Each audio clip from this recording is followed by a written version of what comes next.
নমস্কাৰ, মই অতনু ভূঞা। আপোনালোকে চাবলৈ আৰম্ভ কৰিছে সত্যৰ এটা নতুন অধ্যায়। আজি সত্যৰ এই অনুষ্ঠানত আমি এক বিশেষ বিষয়বস্তু লৈ আলোচনা কৰিম। মুখ্যমন্ত্ৰী হিমন্ত বিশ্ব শৰ্মাৰ নেতৃত্বাধীন চৰকাৰখনৰ কাৰ্যকাল সমাপ্ত হ'বলৈ আৰু প্ৰায় এটা বছৰ বাকী আছে, প্ৰায় 1.5 বছৰ বাকী আছে। ইতিমধ্যে যিবোৰ নিৰ্বাচন অনুষ্ঠিত হৈ গৈছে, উপ নিৰ্বাচনৰ কথা কওক, লোকসভা নিৰ্বাচনৰ কথা কওক বা কাৰ্বি আংলং স্থায়ত্ব পৰিষদৰ নিৰ্বাচনৰ কথা কওক, এই সকলো নিৰ্বাচনত বিজেপিৰ মিত্ৰজোঁটে ভাল ফলাফল দেখুৱাবলৈ সক্ষম হৈছে। ইয়াৰ লগে লগে প্ৰশ্ন হৈছে 2026ত অসমত কি হ'ব? 2026ত হিমন্ত বিশ্বৰ নেতৃত্বত পুনৰ চৰকাৰ অসমত গঠন হ'ব পাৰিবনে? এই সমগ্ৰ বিষয়টোক লৈ বিভিন্ন ধৰণৰ আলোচনা চলি আছে। এইখিনি সময়তেই সত্যৰ ফালৰ পৰা সমগ্ৰ ৰাজ্যৰ কেইবাখনো জিলাক সামৰি এক সমীক্ষা চলোৱা হৈছিল।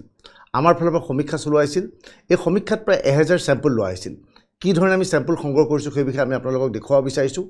যে আমাৰ বিভিন্ন প্ৰান্তৰ সাংবাদিকসকলক আমি অঞ্চলটোৰ পৰা কিন্তু ৰিটেন কিছুমান লিখিত কিছুমান প্ৰশ্ন দিয়া হৈছিল আৰু সেই প্ৰশ্নৰ পৰা জনতাৰ ভিউ কি সেয়া জানিবলৈ চেষ্টা চলোৱা হৈছিল। এটা দুটা নহয়, মুঠ 25টা প্ৰশ্ন আমি কৰিছিলোঁ। সমীক্ষাৰ চলোৱা হৈছিল 25টা প্ৰশ্নৰ ওপৰত। এই সমীক্ষা 25টা প্ৰশ্নত কি কি উত্তৰ পালোঁ, অধিকাংশ লোকে কি ক'লে, সেই সমগ্ৰ তথ্য এই সপ্তাহত আমি প্ৰতিদিনে সন্ধিয়া 6 বজাৰ পৰা হ'বলগীয়া এই অনুষ্ঠান আমি দেখুৱাবলৈ চেষ্টা চলাম। এতিয়া আপোনালোকক পুনৰ কৈছোঁ, আমি যি অনুষ্ঠান আৰম্ভ কৰিছোঁ সেই অনুষ্ঠানৰ নাম হৈছে অতনু ভূঞা লাইভ।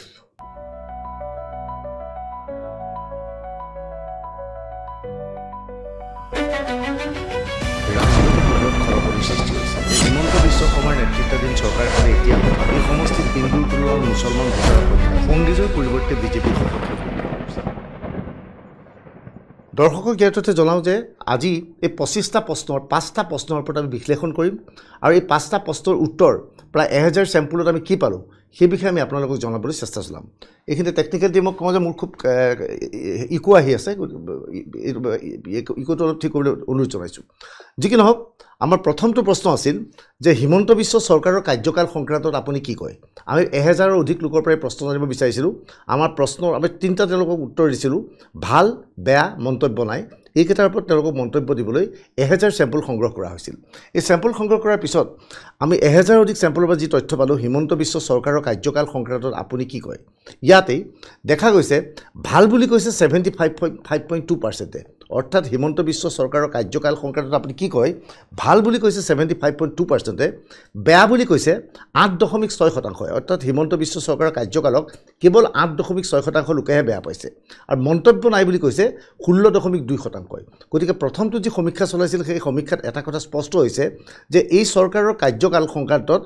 জনতাই 75% জনতাই ভাল পাইছে 75.2 আৰু বেয়া পাইছে 8.6%। গতিকে স্বাভাৱিকতেই চৰকাৰৰ কাৰ্যকাল সমাপ্ত হোৱাৰ প্ৰায় 1.5 বছৰ পূৰ্বে এনে সমীক্ষা চলাইছিল, য'ত ৰাজ্যৰ বিভিন্ন প্ৰান্তৰ বিভিন্ন জিলাৰ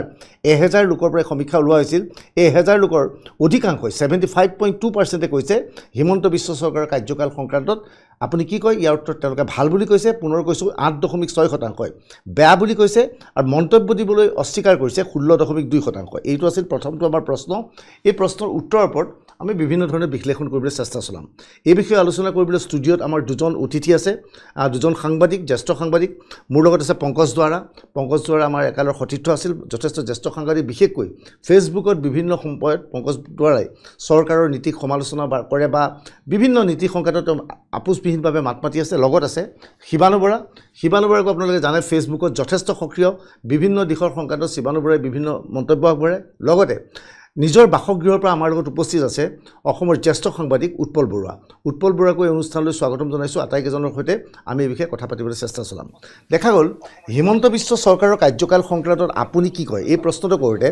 ভাল বুলি কৈছে 75.2% লোকে, বেয়া বুলি কৈছে 8.6% লোকে আৰু মন্তব্য দিবলৈ অস্বীকাৰ কৰিছে 16.2% লোকে। অৰ্থাৎ 75.2% অধিকাংশ লোকে এই চৰকাৰৰ কাৰ্যকাল সংক্ৰান্তত ভাল বুলি কৈছে। মই উৎপল বৰুৱাৰ কাষলৈ যাব বিচাৰিছোঁ। উৎপল বৰুৱা, ই কেনে বাৰ্তা দিব বিচাৰে যে আজিৰ তাৰিখতো হিমন্ত বিশ্ব চৰকাৰৰ কাৰ্যকালক 75% লোকে ভাল বুলি কৈছে, ই কেনে দিশ দিয়ে বুলি আপুনি ভাবে? উৎপল বৰুৱা।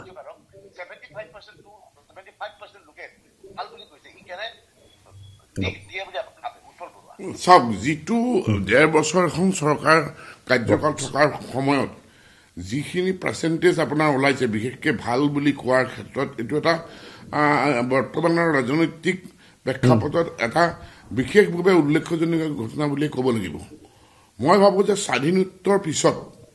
হিমন্ত বিশ্ব শৰ্মা চৰকাৰক ভাল বুলি কোৱাৰ অন্যতম এটা কথা হ'ল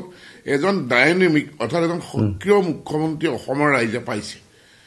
এই দিশত অন্য মুখ্যমন্ত্ৰীসকলৰ লগত হিমন্ত বিশ্ব শৰ্মাক বিশ্লেষণ কৰিব পাৰি আৰু এই দিশটো এটা অন্যতম দিশ হিচাপে পৰিণত হৈছে তেওঁৰ যোৱা ৩.৫ বছৰ কাৰ্যকালত।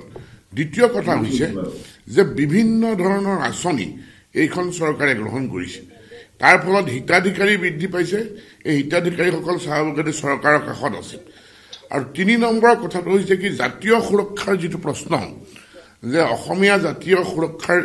জাতিৰ স্বাভিমানৰ যিটো প্ৰশ্ন, এই প্ৰশ্নত আমি গোপীনাথ বৰদলৈৰ পিছত প্ৰায় সকল মুখ্যমন্ত্ৰীকে আমি উদাসীন দেখিছিলোঁ। কিন্তু যোৱা দিনখিনিত বিদেশীৰ বিৰুদ্ধে হিমন্ত বিশ্ব চৰকাৰে যিবোৰ কঠোৰ ব্যৱস্থা লৈছে, বিশেষকৈ বেদখল মুক্ত কৰাকে আদি কৰি এইখিনি দিশত অসমীয়া ৰাইজৰ মাজত এটা সাহস আহিছে আৰু এই দিশটোৱে বিশেষকৈ চৰকাৰখনৰ পজিটিভিটি বহুত বৃদ্ধি কৰিছে বুলি মই নিজে বিবেচনা কৰোঁ। ঠিক আছে, উৎপল বৰা, মই আপোনাৰ ওচৰলৈ যাম। উৎপল বৰা, মই আপোনাৰ ওচৰত যাম। পংকজ দুৱাৰা, আপুনি চৰকাৰৰ নীতিক বিভিন্ন সময়ত ফেচবুকত সমালোচনা কৰে। দেখা গৈছে যে আজি আমি যি সমীক্ষা চলাইছিলোঁ, এই সমীক্ষা আমি 1000জন লোকৰ মাজত কৈছোঁ, এই অসমৰ ৰাইজন বুলি ক'ব নোৱাৰি, পুনৰ কৈছোঁ 1000 লোক বিভিন্ন জিলাৰ, তেওঁলোকে হিমন্ত বিশ্ব চৰকাৰৰ কাৰ্যকাল সংক্ৰান্তত ভাল বুলি কৈছে 75%। আপোনাৰ দৃষ্টিত কাৰ্যকাল কেনেকুৱা আছে? প্ৰথম কথা হ'ল আপুনি এটা সমীক্ষা চলাইছে, মই ছ'চিয়েল মিডিয়াত এক্টিভ, আপুনি এই সম্পৰ্কে কৈছে। এতিয়া কথাটো হ'ল কি, ছ'চিয়েল মিডিয়াত থাকি মই এটা কথা, আমাৰ যিখিনি সৰ্বসাধাৰণ নাগৰিক যিখিনি ছ'চিয়েল মিডিয়াত এক্টিভ, সেইখিনিৰ প্ৰতি লক্ষ্য কৰি দেখিছে তাত খুব বেছি 10-15% মানুহ চিৰিয়াছ মানুহ আছে, বাকী 90% মানুহ অতি তৰল চিন্তাধাৰা। মই ভাবোঁ যে আপোনালোকৰ যিটো সমীক্ষাৰ মাজত এই 90-10%টোৱে হৈছে, গতিকে এনেবোৰ সমীক্ষাৰ ওপৰত মোৰ কোনো বিশ্বাস নাই। আপুনি কি ভাবে, আপুনি চৰকাৰৰ কাৰ্যকাল আপুনি সন্তুষ্ট? মই এই চৰকাৰ কাৰ্যত একেবাৰে সন্তুষ্ট নহয়। প্ৰথম কথা হ'ল, মই প্ৰথম এফালৰ পৰা কৈ যাওঁ, এই চৰকাৰ মানে হিমন্ত বিশ্ব শৰ্মা চৰকাৰৰ কথা মই ক'ব বিচাৰিছোঁ। হিমন্ত বিশ্ব শৰ্মা চৰকাৰৰ আৰম্ভ হোৱাৰ 2021 চনত আৰম্ভ হৈছিল। তাৰ পিছৰ পৰা চৰকাৰখনে একেবাৰে মিছাৰে চৰকাৰ এখন চলাই আছে। যেনে মই প্ৰথম কথাটো কওঁ, এফালৰ পৰা আৰম্ভ কৰোঁ। প্ৰথম কথা হ'ল, হিমন্ত বিশ্ব শৰ্মা মুখ্যমন্ত্ৰী হোৱাৰ পিছতেই আপোনাৰ কন্দলি পাহাৰ, যিটো কাৰ্বি আংলং আৰু নগাঁও সীমান্তত 18টা হাতী ৰহস্যজনকভাৱে মৃত্যু হ'ল। বজ্ৰপাত পৰি মৃত্যু আপুনি কৈছে, ঠিকে আছে, সেইটো বজ্ৰপাত পৰি ক'ব, তেখেতসকলে চৰকাৰৰ মতামত কৈছে। আমি ঘটনাস্থলীত গৈছোঁ, কাৰণ বজ্ৰপাতৰ চৰিত্ৰ মই জানো। আপুনি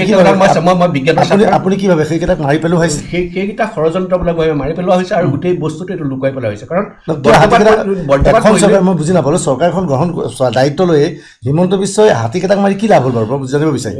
হাতীকেইটা মাৰিবলৈ তাত কথাটো আছিলে, তাত আদানী গ্ৰুপৰ লগত যিটো গ্ৰুপ এতিয়া আমেৰিকাত ফচিছে, আজুৰ বুলি, যিটো আমেৰিকাত যি কেছ হৈছে, 22,000 কোটি টকাৰ যিটো কেছ হৈছে, সেই কোম্পানীত তাত এটা ছ'লাৰ এনাৰ্জি পাৰ্ক আছিল। এতিয়া চলি আছে, পাৰ্কখন চলি আছে। মই এই সম্পৰ্কে আৰু এটা কথা কওঁ, আপোনালোকে মন কৰিব, নুমলীগড় ৰিফাইনেৰী যেতিয়া আছাম একৰ্ডে বনাইছিলে, নুমলীগড় ৰিফাইনেৰীটো বনোৱা হৈছিলে দেওপাহাৰৰ কিনাৰত।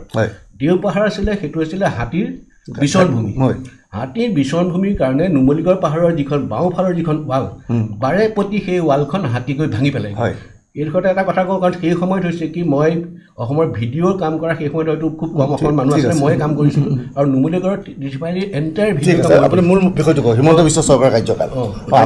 হাতী প্ৰসংগটো উত্থাপন কৰিছে, এটা ইনচিডেণ্টৰ কাৰণে আমি চৰকাৰৰ কাৰ্যকাল বেয়া বুলি কৈছোঁ। মই আৰম্ভ কৰিছোঁ এটা ইনচিডেণ্ট বুলি, কাৰণ মই এটা কৈ যাম, আটাইতকৈ ব্যৰ্থ কৰি যাম কৈছোঁ, কাৰণ মই মিছাৰে কিহৰ কাৰণে কৈছোঁ। দ্বিতীয়টা কথা হ'ল, যিটো কোভিডৰ যিটো কথাটো আহিলে, কোভিডটো আছিলে, এইটো হ'ল ইণ্টাৰনেশ্যনেল হক্স। কোভিড বুলি আপুনি কৈ আছে, কিন্তু কোনো সেইটো মানিব ফেচবুকত কৈ আছে, মই নিজে কোভিডত আক্ৰান্ত হৈছিলোঁ, আপুনি হৈছে নাই নাজানো। কোভিডত আক্ৰান্ত হৈ আমাৰ পৰিয়াল কি হৈছে মই দেখিছিলোঁ, মই কেতিয়াও বিশ্বাস নকৰোঁ। International Hawks. মোৰ যিজন বিয়া দৰাৰ সুখী আছিল, সেইজন কোভিডত মৰি গৈছিল, তাৰপিছত আপুনি তাক হক্স বুলি ক'লে মই কেতিয়াও নামানো। ঠিক আছে, মই যাম আপোনাৰ ওচৰত। মই শিৱানুৰ পৰা, হিমন্ত বিশ্ব চৰকাৰৰ কাৰ্যকালখন 75% কৈছে ভাল, আপুনি ভাবিছে ভাল? মইতো ইয়াতকৈ বেছি পাৰ্চেণ্ট হ'ব লাগিছিল বুলি মই ভাবোঁ 75.2% খুব কমেই হৈছে কাৰণ এতিয়া যেতিয়া কি হৈছে মই পংকজ দৰে যিখিনি কথা ক'লে উৎপল বৰাৰ কথাখিনি শুনিলোঁ যে পংকজ দৰাহঁতৰ ব্যক্তিসকলে সামাজিক মাধ্যমত শূন্যত গতাগৰাই থাকে তেওঁলোকে অধ্যয়ন নকৰে সঠিক অধ্যয়নটো নকৰে তৃণমূল পৰ্যায়ৰ মানুহৰ মাজলৈ যাব লাগিব আপোনালোকে এটা কোঠাৰ ভিতৰত সোমাই পেলাই অধ্যয়ন কৰি আহি আপোনালোকে কথা এটা ক'ব যে নেতিবাচক চিন্তাৰে কথাবিলাক কয় যে ইতিবাচক চিন্তাৰে কথাবিলাক বিশ্লেষণ কৰিবলৈ চাব চৰকাৰৰ কোনটো কামক আপোনালোকে কোনদিনা প্ৰশংসা কৰিছে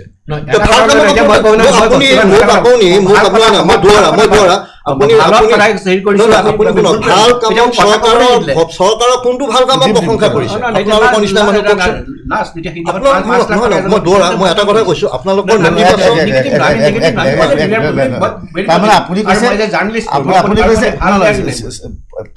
কাৰ্যকালৰ 3.5 বছৰত হিমন্ত বিশ্ব শৰ্মা এটাই ভাল কাম কৰিছে ৰাজীৱ খদিয়াৰ পৰিয়ালৰ পঞ্চায়ত যে সেইটোৱে ভাল কাম কৰিছে আৰু আছে মইতো ক'বলৈ নাপালোঁ ঠিক আছে হয়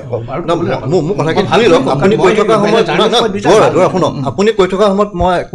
মোৰ কথাখিনি আপুনি শুনি লওক পিছত আপুনি আপোনাৰ প্ৰতিক্ৰিয়া প্ৰকাশ কৰিব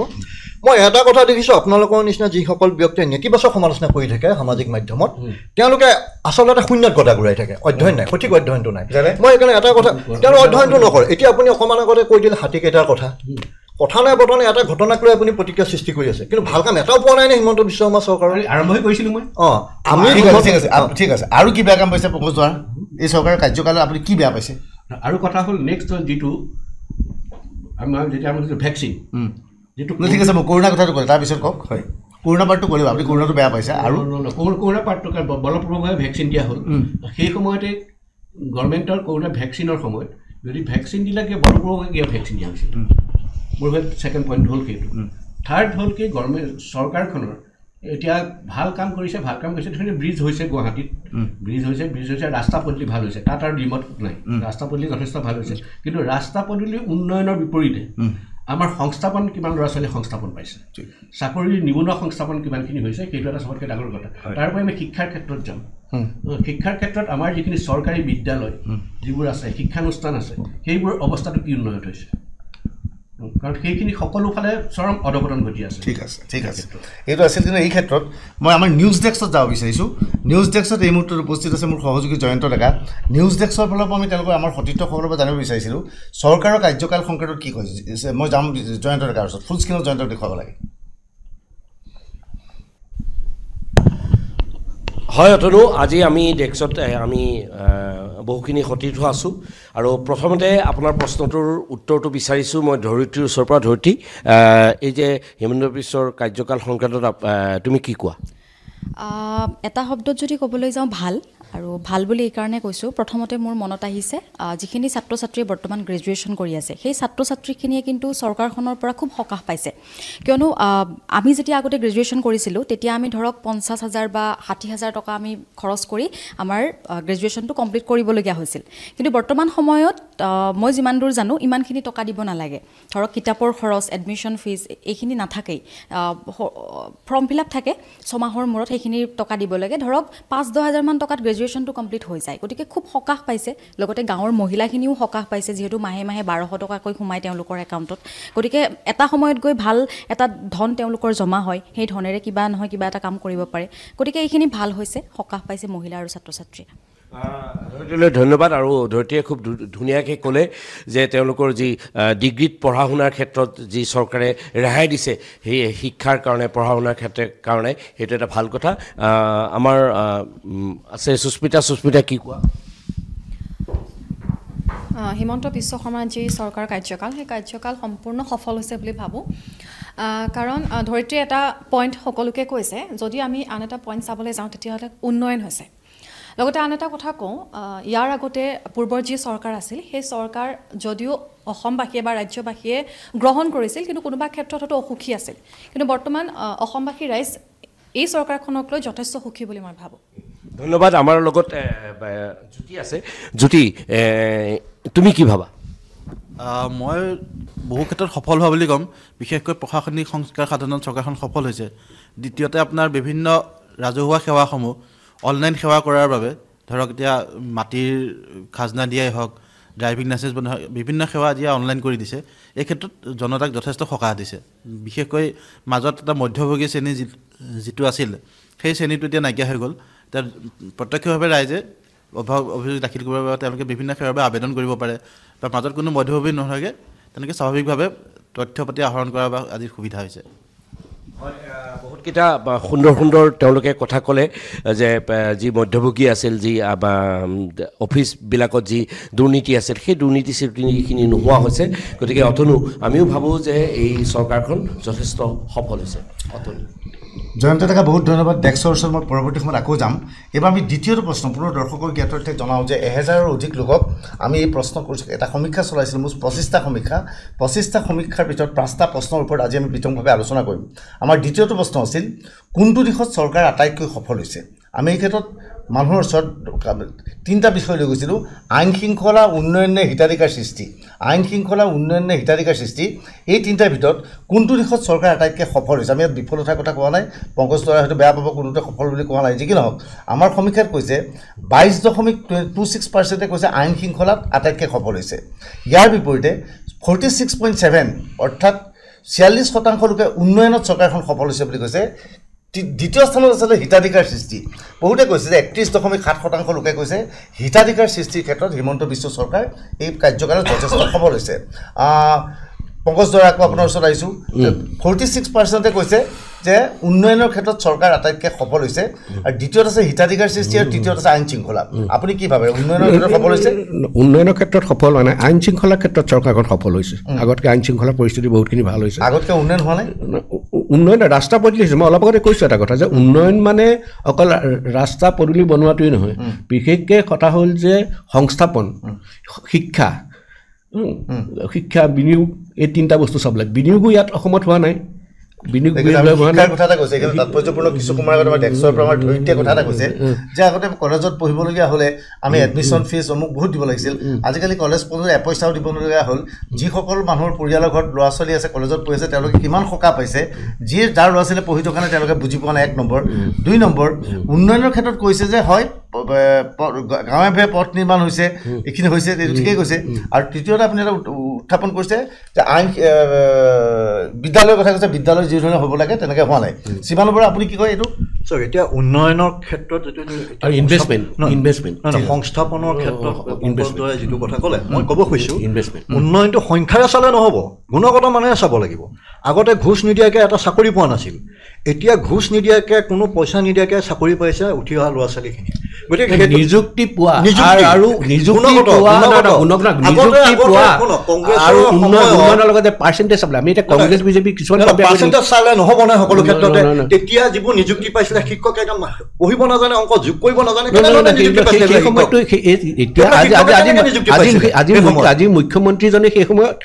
এডুকেশ্যন মিনিষ্টাৰ আছিলে গতিকে তেওঁ দল হিমন্ত বিশ্ব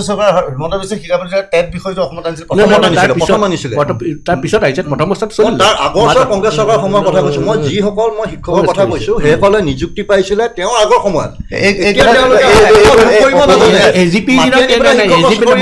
এতিয়াও কওঁ এজিপিৰ দিনত যিখিনি হ'ল এজিপি বা কংগ্ৰেছৰ প্ৰথম টাৰ্মত যিখিনি হ'ল সেইখিনি কিছুমান অতি নিম্ন স্তৰৰ মানুহক শিক্ষক নিযুক্তি দিয়া হয় তাত মই নিমত নাই কিন্তু নিম্ন স্তৰ মানুহ শিক্ষক নিযুক্তি দিয়া বেলেগ বেলেগ ধৰণৰ শিক্ষক এতিয়া মোৰ তাত বহুতখিনি সেইখিনিয়ে কি নতুন যিখিনি প্ৰজন্মক নষ্ট কৰি দিলে এটা প্ৰজন্মক ধ্বংস কৰি দিলে নিযুক্তিৰ যিটো প্ৰক্ৰিয়া 1 লাখ লোকৰ নিযুক্তি হৈছে এটা বহুত নিযুক্তিৰ প্ৰক্ৰিয়াতে ভাল দেখা নাই নহয় শুনক এতিয়া নিযুক্তি কোনখিনি দিছে নতুন পোষ্ট সৃষ্টি কৰিছে নতুন সৃষ্টি কৰিছে নাই আচল কথা হ'ল কি চৰকাৰ এখনৰ সফলতা যেতিয়া নতুন পদৰ সৃষ্টি কৰিব পাৰে এই চব ভেকেণ্ট পোষ্টত দি আছে ডাঙৰ কথা হ'ল এতিয়া ঠিক আছে ভেকেণ্ট পোষ্টত দি আছে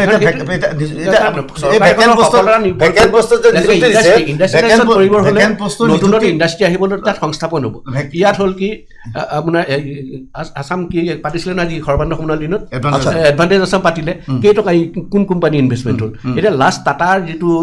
ছেমি কণ্ডাক্টৰ এইটো আহিছে উদ্যোগীকৰণৰ ক্ষেত্ৰত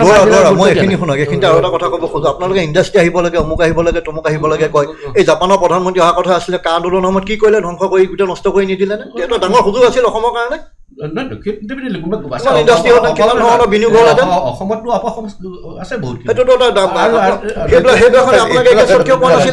সময়ত যিটো পৰিৱেশ সৃষ্টি আমি নিজে জানো যে বিশেষকৈ ইয়াত ধুবুৰী বৰপেটা আদিৰ পৰা বিশেষ সম্প্ৰদায়ৰ লোকে আহি পেলাই ইয়াত ভয়ানক কাণ্ড কৰি কোনো অসমীয়াই গৈ শংকৰদেৱ কলাক্ষেত্ৰ ভাঙিবলৈ যাব নোৱাৰে মই যাব বিচাৰিছোঁ আকৌ উৎপল বৰুৱাৰ ভিতৰত পুনৰ কৈছোঁ যে 46.7% লোকে কৈছে উন্নয়নত সফল হৈছে দ্বিতীয়ত হিতাধিকাৰ সৃষ্টি আৰু তৃতীয়তে আইন শৃংখলা আপোনাৰ দৃষ্টিত চৰকাৰ ক'ত সফল হৈছে উন্নয়নত হৈছে পংকজ উৎপল বৰুৱা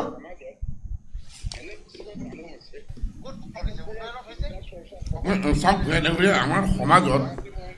এনে কিছুমান মানুহ আছে যিসকলৰ চিন্তা চৰ্চা সদায় নিগেটিভ আপুনি যদি গুৱাহাটী মহানগৰীত নতুনকৈ বাছ এখন চলিছে সেই মানুহখিনিয়ে ক'ব যে সেইখন মামীৰ বাছ তেনেকুৱা মেণ্টেলিটি মানুহ ইয়াত অসমৰ মাজতে পংকজ দৰে অকণমান আগতে কৈছে জোৰ জবৰদস্তি ভেকচিন দিয়াটো চৰকাৰখনৰ বিফলতা মই কৈছোঁ আজিৰ যুগত যদি এজন সাংবাদিকে সেই কথা কয় মানুহে হাঁহিব এটা কথা উৎপল বৰুৱাই জনা দৰকাৰ সেই ভেকচিন যে চৰকাৰে দিয়া নাই সেই সম্পৰ্কে সুপ্ৰিম কোৰ্টত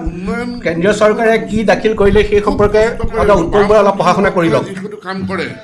বাওঁপন্থী লোকসকলে যিটো কাম বাওঁপন্থী সুপন্থী কথা অলপ পঢ়া শুনা কৰিব লাগে উৎপল বৰুৱা পঢ়া শুনা কৰক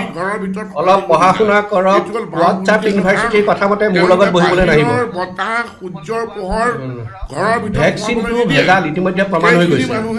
ইতিমধ্যে বম্বে হাইকোৰ্টত কেছ চলি আছে কিন্তু সুপ্ৰিম কোৰ্টত যেতিয়াই কেছ গ'ল তেতিয়া চেণ্ট্ৰেল গভৰ্ণমেণ্টৰ পৰা শপতনামা দি ক'লে যে এই ভেকচিন আমাৰ তৰফৰ পৰা দিয়া নাই জনসাধাৰণে ইচ্ছাকৃতভাৱে লৈছে মেক ইন ইণ্ডিয়া মুভমেণ্টে এই সম্পৰ্কে ইতিমধ্যে বিভিন্ন গোচৰ তৰিছে ইতিমধ্যে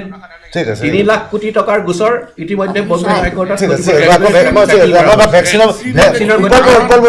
গতিকে মিষ্টাৰ উৎপল বৰুৱা আকৌ হোৱাটছআপ ইউনিভাৰ্চিটিৰ কথা মতে মোৰ সন্মুখত কথা নক'ব মই আকৌ কৈছোঁ ভেকচিনৰ ওপৰত কৰোণাৰ ওপৰত পাতিব পৰা নাই কোনটো দিশত চৰকাৰ সফল উন্নয়নৰ প্ৰশ্নটো আহিছে আৰু জয়ন্ত শিৱানু বৰাই কৈছে আমাৰ ডেস্কে কি কয় নিউজ ডেস্কত যাব বিচাৰিছোঁ নিউজ ডেস্কত তেওঁলোকৰ আমাৰ সতীৰ্থসকলৰ ভাষ্য জানিব বিচাৰিম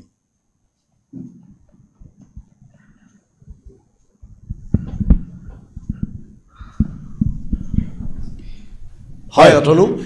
উন্নয়নৰ ক্ষেত্ৰটোৰ কথা আমি ক'ব লাগিব যে উন্নয়নৰ ক্ষেত্ৰ এই চৰকাৰখনে যথেষ্টখিনি উন্নয়ন কৰিছে আমি ৰাস্তা ঘাট দেখা পাইছোঁ বিভিন্ন সংস্কাৰ তেওঁলোকে কৰিছে গতিকে ৰাজ্যখনৰ এটা যথেষ্ট উন্নয়ন হৈছে বুলি বহু লোকে কয় বা আমিও নিজেই দেখা পাইছোঁ বিভিন্ন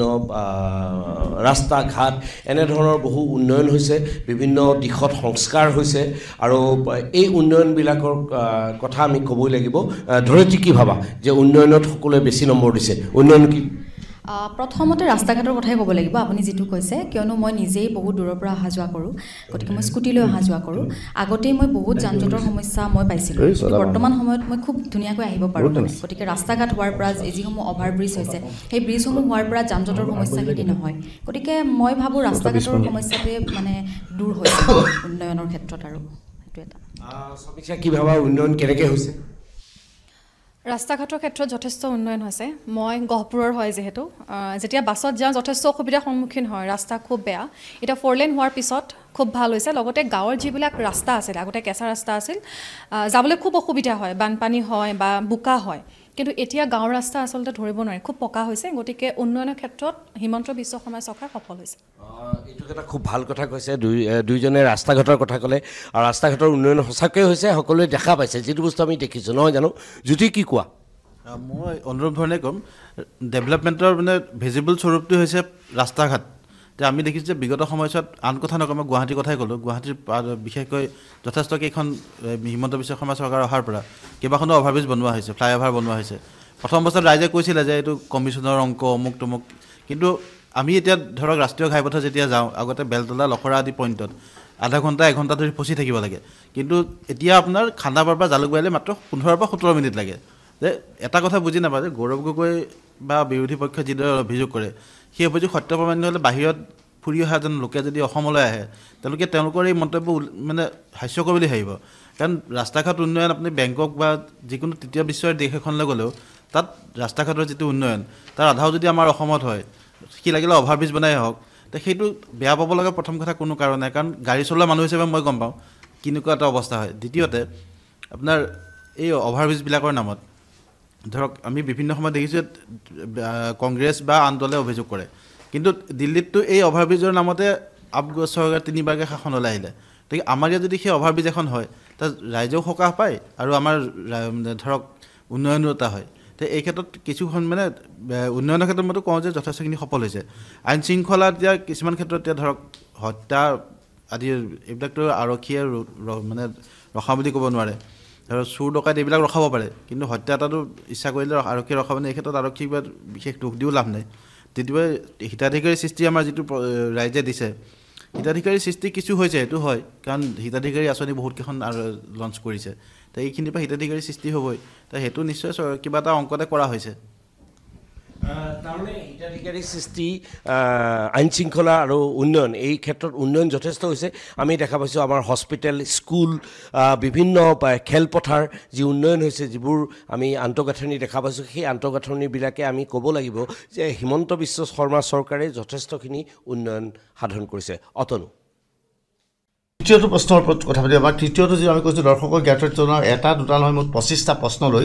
ৰাজ্যখনৰ 1000ৰ অধিক লোকৰ কাষলৈ আমি গৈছিলোঁ আমি লিখিতভাৱে আমি প্ৰশ্ন দিছিলোঁ আমাৰ সাংবাদিকসকলে আমাৰ সংবাদদাতা ৰাজ্যৰ বিভিন্ন প্ৰান্তত খিচৰিত হৈ থকা সংবাদসকলে স্থানীয় লোকৰ পৰা মন্তব্য লৈছিল সেই মন্তব্যৰ কপি আমাৰ তাত আহি পৰিছিল এই কপি আমি এইদৰে নিউজ ডেস্কত বহি গোটেইবোৰ সমীক্ষা চাইছিলোঁ যে কোন ধৰণৰ কেনেধৰণৰ সমীক্ষা কোনে ক'ত পঠিয়াইছে আমি পৰৱৰ্তী সময়ত ইয়াৰ মাজত যথেষ্ট সংখ্যক ধৰ্মীয় সংখ্যালঘু বসতি অঞ্চলতো আমি চলাইছিলোঁ পৃথকভাৱে সেই সংক্ৰান্তত কি তথ্য পাইছোঁ সেইখিনিও আপোনালোকক পৰৱৰ্তী সময়ত ক'ম কিন্তু আমি 3 নম্বৰত যিটোক লৈ চলাইছিলোঁ যে 3 নম্বৰ প্ৰশ্নটো আছিল পূৰ্বৰ তুলনাত এইখন চৰকাৰে জনতাৰ কাষ চাপিবলৈ সক্ষম হৈছেনে পূৰ্বৰ তুলনাত এইখন চৰকাৰে জনতাৰ কাষ চাপিবলৈ সক্ষম হৈছেনে হৈছে বুলি কৈছে 77% লোকে 77.1% লোকে কৈছে হয় ৰাইজে চৰকাৰে জনতাৰ কাষ চাপিবলৈ সক্ষম হৈছে আৰু নাই হোৱা বুলি কৈছে 11.89% আৰু মন্তব্য না বুলি কৈছে 11.1% লোকে অৰ্থাৎ এইখন চৰকাৰ জনতাৰ কাষ চাপিবলৈ সক্ষম হৈছে এনে অৱস্থাত প্ৰশ্ন হয় নিৰ্বাচনৰ 1.5 বছৰ পূৰ্বে যদিহে 77% লোকে কয় এইখন চৰকাৰ জনতাৰ কাষ চাপিবলৈ সক্ষম হৈছে তেনেহ'লে এইখন চৰকাৰ ক্ষমতাৰ পৰা এইখন চৰকাৰে হিমন্ত বিশ্বৰ নেতৃত্বাধীন চৰকাৰখনক 2026ত পৰাভূত কৰাটো সহজ হ'বনে নাই শিৱানু বৰা এইখন চৰকাৰ জনতাৰ কাষ চাপিবলৈ সক্ষম হৈছেনে নিশ্চিতভাৱে কাৰণ চাওক আটাইতকৈ ডাঙৰ কথা হৈছে জনসংযোগ হয় জনসংযোগ যেতিয়া আপোনাৰ মজবুত হৈ থাকিব তেতিয়া কোনো দলৰ বাবে চৰকাৰ গঠন কৰাত কোনো সমস্যাৰ সৃষ্টি নহয় আৰু এই জনতাৰ কাষ চাপিব পৰাৰ কাৰণে প্ৰতিটো ইলেকশ্যন তেওঁলোকে যিকোনো পৰ্যায়তে হওক সকলো ধৰণৰ নিৰ্বাচনত তেওঁলোকে জয়লাভ কৰিবলৈ সক্ষম হৈছে সেইকাৰণে কৈছে যে কিন্তু এইখিনি কথা ৰুলিং পাৰ্টি এটা সাধাৰণতে তেওঁলোকৰ বাই ইলেকশ্যনত জিকে তাত কিবা কংগ্ৰেছৰ দিনতো অনুৰূপ ঘটনা সংঘটিত হৈছিল এয়া জানো তেওঁলোকৰ সফলতা বুলি আমি ক'ব পাৰোঁ সেইটোৱে তেওঁলোকে জিকিছে আনকালে এণ্টি ইনকাম্বেঞ্চিহে হাৰে কিন্তু সেইটোতো হোৱা নাই মানে মানুহৰ আস্থাটো আছে পংকজ দৰা জনতাৰ কাষ চাপিবলৈ এখন চৰকাৰ সক্ষম হৈছে বুলি 77% লোকে কৈছে আপুনি একমত জনতাৰ কাষ চাপিবলৈ চৰকাৰখন নহয় হিমন্ত বিশ্ব শৰ্মা সফল হৈছে মই সেইটো মানি ল'ম কাৰণ জনতাৰ নাৰ্ভছটো হিমন্ত বিশ্ব শৰ্মাই খুব ভালদৰে জানে সেইধৰণে তেওঁ নাচ গান কৰি হওক হিতাধিকাৰী সৃষ্টি হওক তেওঁ জনতাৰ কাষ চাপত তেওঁ আৰু সকলো ৰাজনৈতিক লোকে বহুত আগত আছে ইয়াৰ অৰ্থ এইটো ক'ব তেওঁ কাষ মানে চৰকাৰখনক এতিয়া মই জানিব বিচাৰিম যে এজন ব্যক্তিয়ে চৰকাৰৰ ওচৰত কিবা এটা ক'বলগীয়া আছে চৰকাৰখনক পাবলগীয়া আছে যে সেইটো পাবলৈ তেওঁ কাষ চাপিবলৈ সক্ষম হৈছে 77% লোকে কৈছে উৎপল বৰুৱা আচলতে ৰাইজ কি সঁচাকৈ চৰকাৰখন জনতাৰ কাষ চাপিবলৈ সক্ষম হৈছে জনতাই অতি সহজে চৰকাৰখনক ওচৰত পায় উৎপল বৰুৱা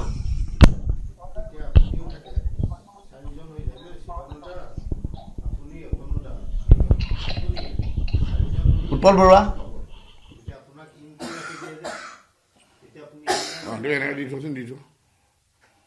মই যাম উৎপল বৰুৱাৰ ওচৰত যাম আকৌ মই পংকজ দৰাৰ ওচৰত যাব বিচাৰিছোঁ আচলতে হিমন্ত বিশ্ব শৰ্মাই নাচি গান গাই কাম কৰি ৰাজ্যৰ আমাৰ মানুহখিনি হৈছে কি মেক্সিমাম মানুহ এটা চৰিত্ৰ হৈ গৈছে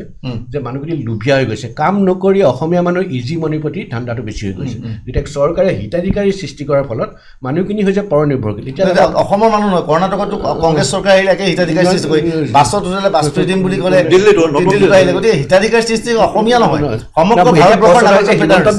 অসম চৰকাৰৰ কথাটো আহিছে গতিকে অসম চৰকাৰৰ কথাটো কৈ আছোঁ গতিকে আমি ভাৰত চৰকাৰৰ কথা আহিলে ভাৰতত তেতিয়া ভাৰতৰ ৰাজনীতিৰ কথা ক'লোঁ এতিয়া যিটো অসমৰ আহিছে মই কৈছোঁ যেতিয়া হিতাধিকাৰী আমাৰ মানুহখিনি হ'ল কি আলাসত খাবলৈ এতিয়া খেতি পথাৰ পৰি থাকে চাউল পায় এৰি পায়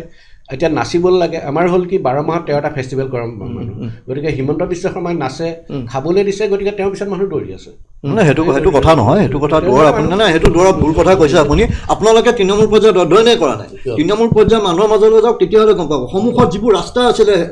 কংগ্ৰেছ চৰকাৰৰ সময়ত, সেই ৰাস্তা পৰ্যায়ত মই এইবাৰে মই বিহুৰ সময়ত ঘূৰি দেখিলোঁ, ভিতৰৰ ৰাস্তা সকলো ব্লক ৰাস্তা হৈ গৈছে। মানুহৰ যিখিনি সাধাৰণ প্ৰয়োজনীয়তা সেইখিনি আগৰ চৰকাৰ পূৰণি কৰিব পৰা নাছিলে। মই এটা কথা কৈছোঁ, মই জাৰ্ণালিষ্ট হয়, মই কোনো আপোনালোকৰ নিচিনা কোনো পলিটিকেল পাৰ্টি স্প'ক্স পাৰ্চন নহয়। আপুনি মোক পলিটিকেল পাৰ্টি স্প'ক্স পাৰ্চন বুলি সঁচা কথা ক'লে আপোনালোকে কিয় হৈ যায়? আপুনি কংগ্ৰেছকো আমি সমালোচনা কৰোঁ, আপুনি চৰকাৰ সমালোচনা কৰা কেতিয়াবা দেখিছে নাই? আমি চৰকাৰ সমালোচনা কৰিছোঁ, গতিকে আপোনালোকে মানে চৰকাৰ সপক্ষে স্প'ক্সমেন হৈ যায়। পূৰ্বৰ তুলনাত এইখন চৰকাৰ জনতাৰ কাষ চাপিবলৈ সক্ষম হৈছেনে? 77% লোকে কৈছে জনতাৰ কাষ চাপিবলৈ সক্ষম হৈছে, আৰু 11.89% লোকে কৈছে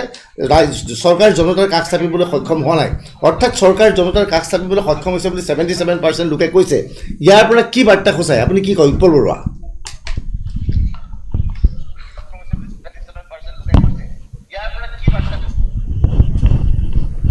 চৰকাৰখনে প্ৰথমৰ পৰাই বিশেষকৈ মুখ্যমন্ত্ৰী হিমন্ত বিশ্ব শৰ্মা ডাঙৰীয়াই চৰকাৰখনক ৰাইজৰ ওচৰত চপাই নিবৰ কাৰণে বিভিন্ন প্ৰচেষ্টা হাতত লৈছে। তেওঁ কিমান দূৰ সফল হৈছে, কিমান দূৰ নাই হোৱা, তাৰ বিশেষ উদাহৰণ যোৱা 26 জানুৱাৰী গণৰাজ্য দিৱসতে ওলাইছিল যে মুখ্যমন্ত্ৰী এজনে প্ৰথমবাৰৰ কাৰণে ৰাজ্যৰ উজনিৰ সময় এটা প্ৰান্তত পতাকা উত্তোলন কৰিছিল। এতিয়া কথাটো হ'ল যোৱা দিনখিনিত হিমন্ত বিশ্ব শৰ্মাই প্ৰায় 5বাৰ 6বাৰ বিজেপিৰ বিধায়িনী দলৰ সকলো সদস্যৰ বৈঠকত মিলিত হৈছে। তেওঁলোকৰ মূল ভাৰ্চনটোৱে হৈছে যে সকলো বিধায়ক ৰাইজৰ কাষত থাকিব লাগে। ইয়াৰ মাজতো কিছু ক্ষেত্ৰত কিছু বিধায়কৰ এণ্টি ইনকামেঞ্চি আছে, কিন্তু মই নকওঁ যে চৰকাৰখন জনৰসত পৰিছে, ৰাইজে চৰকাৰখনৰ একেবাৰে বেয়া পাইছে। সেই কথা মুখৰ নিৰপেক্ষভাৱে কথা কোৱা কোনো লোকেই ক'ব নোৱাৰে। হয়, আমি তৃতীয় আৰু এক প্ৰশ্ন আছিল, আমি নিউজ ডেস্কলৈ বৰ্তমান যাব খোজা নাই, তাৰ ভিতৰত আমি চতুৰ্থ প্ৰশ্নটো আচলতে আমি আনিব বিচাৰিছোঁ যে আমাৰ প্ৰশ্নটো আছিল দুৰ্নীতি ৰোধ কৰাৰ বাবে এইখন চৰকাৰ সফল হৈছেনে? এইটো ডাঙৰ প্ৰশ্ন যে দুৰ্নীতি ৰোধ কৰাৰ বাবে এইখন চৰকাৰ সফল হৈছেনে? ইয়াত 59.5% লোকে কৈছে হৈছে, কিন্তু 27.7% লোকে কৈছে নাই হোৱা, আৰু 12.8% লোকে মন্তব্য দিয়াৰ পৰা বিৰত আছে। পুনৰ কৈছোঁ, দুৰ্নীতি ৰোধ কৰিবলৈ এইখন চৰকাৰ সক্ষম হৈছেনে? ইয়াৰে 59.5% অৰ্থাৎ প্ৰায় 60% লোকে কৈছে চৰকাৰ সফল হৈছে, কিন্তু নাই হোৱা বুলি 27.7% লোকে কৈছে, আৰু মন্তব্য নাই বুলি ক'ব বিচাৰিছে 12.8% লোকে। ইয়াৰ লগে লগে প্ৰশ্ন হৈছে, আমি দেখা পাইছোঁ যে বাৰে চৰকাৰৰ ফালৰ পৰা ফটো দিয়া হয় যে হাত দাঙা বুলি কয়, আজিকালি হাত দাঙে, ক'ৰবাত 5,000 টকা বিচাৰিছিল, ক'ৰবাত 3,000 টকা বিচাৰিছিল, ক'ৰবাত 2,000 টকা বিচাৰিছিল। হাত দঙা লোকসকল ধৰে, লগে লগে এনেকুৱা লাগে যে চৰকাৰে দুৰ্নীতিৰ বিৰুদ্ধে কঠোৰ হ'বলৈ সক্ষম হৈছে। ইয়াৰ লগে লগে এজন সাংবাদিক হিচাপে বিভিন্নজনৰ লগত যোগাযোগ কৰিছোঁ যে দুৰ্নীতি বহুতে কৈছে আচলতে ৰোধ হোৱা নাই, দুৰ্নীতি ৰোধ কৰিবলৈ চৰকাৰে চেষ্টা চলাইছে, কিন্তু দুৰ্নীতি সিপালৈকে বিয়পি পৰিছে, ছিষ্টেম বেলেগ হৈছে। আগতে হয়তো পইচাটো হাতে হাতে লৈছিল, এতিয়া কৈছে সন্মুখত থকা তামোল পাণৰ দোকানখনত ইমান টকা দি যায়, তেতিয়াই মই ফাইলটো চহী কৰিম। এই প্ৰক্ৰিয়া চলি আছে। পংকজ দুৱাৰা, আপুনি কি দেখিছে, দুৰ্নীতি ৰোধত এইখন চৰকাৰ সফল হৈছে? এতিয়া এইটো চাবলৈ গাঁওবোৰত গ'লে হ'ল জল জীৱন মিছনখন। হয়, জল জীৱন মিছনতেই এতিয়া তাতেই জল পটপটকৈ ওলাই আছে এই চৰকাৰৰ দিনত দুৰ্নীতি কিমান নিৰ্মূল কৰা হৈছে। হয়, কাৰণ বিভিন্ন ঠিকাদাৰ বিভিন্ন ধৰণে লিখা মেলা আপুনি দেখিব যে তেওঁলোকৰ তাত কামটো লোৱাৰ আগতে 5% কনচাৰ্ণ মিনিষ্টাৰক দিব লাগে। বিভিন্ন জেগাত মোৰ তাতো বিভিন্নজনে মন্তব্য কৰিছে, অমুকত কামটো কৰিবলৈ গ'লে ইমান % দিবলগীয়া হয়। তাতকৈ ডাঙৰ কথা হ'ল দুৰ্নীতি নহ'লে 80% গাঁৱত, আপুনি গাঁৱত যাব, গাঁৱত কিন্তু মানুহে জল জীৱনৰ পানী পোৱা নাই। সেইটো আপোনালোকে নিজেই খবৰ কৰিব। শিৱানকো ক'লোঁ, আপুনি এইটো খবৰ কৰিব।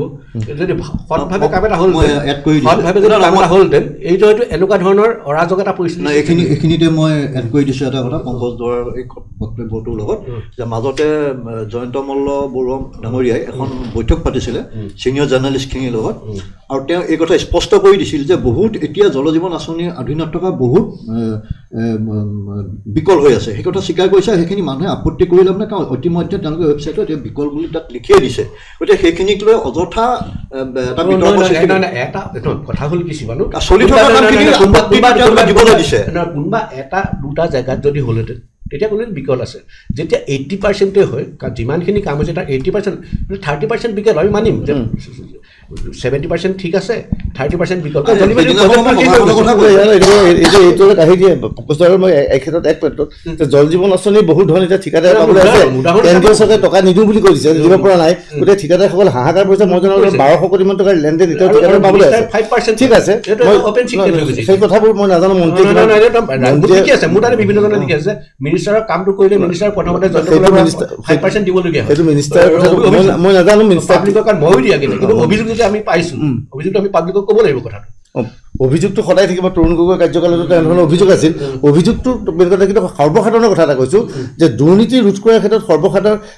লোক সফল হৈছে নাই মই বেলেগ কথা নাজানো দুই এটা দিশৰ কথা মই বিশেষকৈ ক'ব বিচাৰিছোঁ যে পৰিবহণ বিভাগ আগতে পৰিবহণ বিভাগত দালালি বিভাগ এটা আছিল আমি প্ৰথমতে লাইচেঞ্চ কৰিবলৈ যাবলৈ বোধহয় শিৱানন্দ বৰুৱাজনে অফিচলৈ যোৱাৰ দৰকাৰেই নাই দালালক পইচা দি দিলে হ'লে লাইচেঞ্চত কি ব্লাড গ্ৰুপ লিখা থাকে নিজে যি মন যায় ডাক্তৰৰ ৰিপৰ্ট দি দিয়ে আহি যায় কিন্তু এতিয়া সেইটো নাই মোৰ প্ৰথমখন যিখন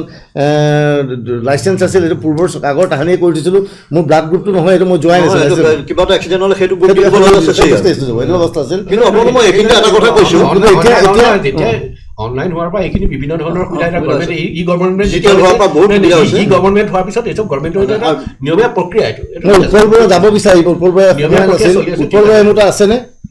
গ্ৰুপত চব বেয়া বুলিলে চব বেয়া নহয় ভাল উৎপলবৰা আচলতে আমাৰ পৰা যাব বিচাৰিলে বোধহয় উৎপলবৰা ইতিমধ্যে গৈছে তেওঁ আন এক ষ্টুডিঅ'ত উৎপলবৰা এমুট আছে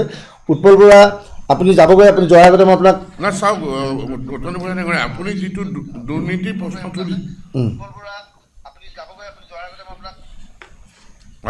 হয় শুনিছোঁ কওক দুৰ্নীতি ৰোধ কৰাৰ বাবে এইখন চৰকাৰ সফল হৈছে নে আপুনি কি কয় 59.5% কৈছে সফল হৈছে উৎপল বৰুৱা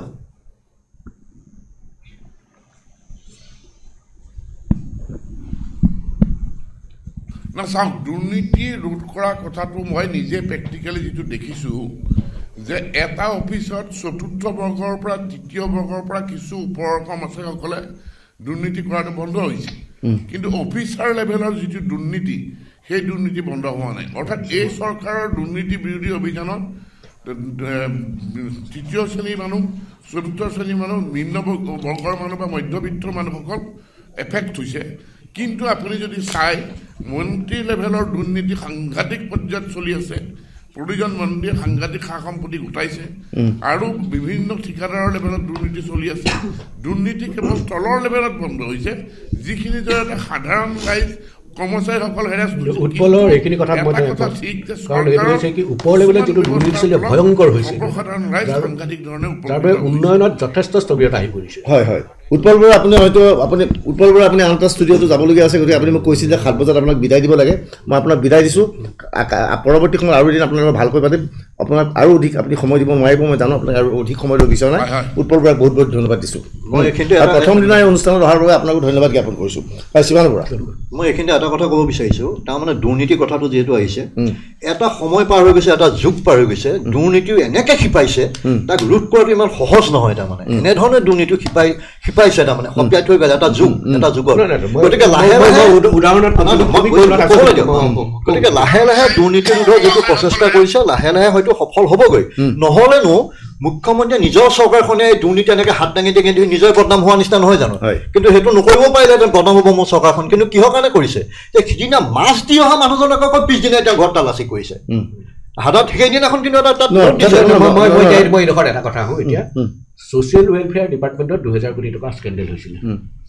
সেইটো জানে সেই ছ'চিয়েল ডিপাৰ্টমেণ্টৰ 2000 কোটি টকা যিটো স্কেণ্ডেল হৈছিল সেই সময়ত 3জন মন্ত্ৰী আছিলে বুজিছে মুকুল শইকীয়া প্ৰসংগটো উত্থাপন কৰিব বিচাৰিছে মুকুল শইকীয়া এখন কিতাপ লিখিছে কিতাপখন কাৰোবাৰ নাম কৈছে মই সেই প্ৰসংগৰ মই ইয়াত উত্থাপন নকৰোঁ মই সেইটো কথাটো কৈছোঁ সেই তাৰ যিকেইজন মানুহ যিকেইজনক মুকুল শইকীয়াই যিকেইজনক জেৰা কৰিলে যিকেইজন মিনিষ্টাৰ হৈছে বুলি তাত কিতাপখন মোটামুটি লিখি দিছে হৈছে সেইসকল হয় জড়িত সেইকেইটা কাৰ্যালয়ৰ পৰা হৈছে সেইকেইজন মানুহক কিন্তু আকৌ হিমন্ত বিশ্ব শৰ্মাই আনি পেলাই বিজেপিত ভৰাই লৈছে অজন্তা নেওগ তাৰে কিন্তু মিনিষ্টাৰ গতিকে সেই দুৰ্নীতি কৰা মানুহক লৈ তদুপৰি হিমন্ত বিশ্ব শৰ্মাৰ বিৰুদ্ধে কিন্তু বহুত আগৰ ডাঙৰ ঘটনা দুৰ্নীতি বন্ধ কৰিব এইখিনি মই ডাঙৰ ঘটনা আছে পংকজ জৰা মই নিজে ব্যৱসায়িক ক্ষেত্ৰত দেখিছোঁ যে ঘৰৰ কাৰ সমষ্টিৰ কোনোবা এজন মানুহৰ মৃত্যু হৈছে পৰিয়ালৰ সদস্য MLAৰ ওচৰত সাহায্য বিচাৰি যায় বেমাৰ হৈছে MLAৰ ওচৰত সাহায্য বিচাৰি যায় MLA যদি 10,000 টকা দিব নোৱাৰে লগে লগে কয় যে MLA ঠিক নহয় ভাল নহয় MLA আমাৰ বাবে কাম কৰিব পৰা নাই এটা প্ৰশ্ন হৈছে 1 লাখ টকা দৰমহা পোৱা সেই MLA জনে 10,000 সাহায্য ক'ত দিব অৰ্থাৎ সাহায্য দিবলৈ হ'লে সেই MLA জনে দুৰ্নীতি কৰিব লাগিব আৰু দুৰ্নীতি যদি নকৰে তেওঁ কাম কৰিব নোৱাৰে আৰু এতিয়া প্ৰশ্নবিলাক হৈছে এই বিল্ডিংটো কাৰ এই অট্টালিকাটো কাৰ এই অট্টালিকাটো অমুক মন্ত্ৰীজনৰ যে মানুহে লগে লগে তেওঁৰ মন্ত্ৰীৰ ঘৰ যদি ইমান ডাঙৰ হ'বই পাৰে গতিকে ইয়াত ভয় কৰিব লগা চিন্তাৰ কাৰণে একো নাই তাৰমানে মানুহে এতিয়া লৈ লৈছে নেকি এতিয়া কয়লা যিটো হ'ল ৰেড হল মাইনিং যিটো নৰ্থ কাছাৰ হিলছত হ'ল বা কাৰ্বি আংলঙত লগত হৈ আছে বা আমাৰ যিটো বিদ্যুৎ হৈ আছে এই সম্পৰ্কে কি এই সম্পৰ্কে আপোনাৰ মতামত কি মই আপোনাক মই বিশেষ নাজানো জানো যে কোৱা হৈছে এনচিএলছৰ কোনো ডাঙৰ লিডাৰ কাৰ্যবাহী সদস্যৰ পৰিবাৰৰ নামত আছে বুলি শুনিছোৱে কাৰণ মই নিজে সৰজমিন আমি সেইবুলি শুনিছোঁ আৰু মুখ্যমন্ত্ৰীয়ে ইতিমধ্যে এজন ব্যক্তিক গ্ৰেপ্তাৰ কৰিবলৈ কৈছে উদ্ধাৰ অভিযান চলি আছে বুলি শুনিছোঁ আৰু যিহেতু এইখিনি আমি এইখিনি পাহৰি গ'লেও নহ'ব এনচিএলছত নিজৰ বাবে তেওঁলোকে নিজস্ব এখন চৰকাৰ চলাই থাকে গোটেই চৰকাৰ ব্যৱস্থাটো নিজাববীয়াকৈ চলাই থাকে তাত গুৱাহাটীৰ পৰা হস্তক্ষেপ থাকে এনচিএলছৰ মানুহজনে ঠিকে আছে কয়লা খনি খুলিছে মই যদি ইয়াত যদি গুৱাহাটীত কয়লা খনি যদি মই খুলি থাকিব পাৰিলোহেঁতেন মোক যদি নধৰিলেহেঁতেন কথাটো বেলেগ কথা এনচিএলছৰ কথা মই ক'ব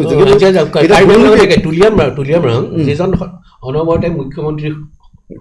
লগত থাকে সেই তুলিয়াম ৰঙতো কালি বহুতখিনি ভিডিঅ' আহি গৈছে কি ভিডিঅ' মানে তেওঁৰ যিটো বিভিন্ন জেগাত তেওঁ ৰেড হল মাইনিঙৰ কাম কৰি আছে এই ছ'চিয়েল মিডিয়াত কোনোবাই দিছে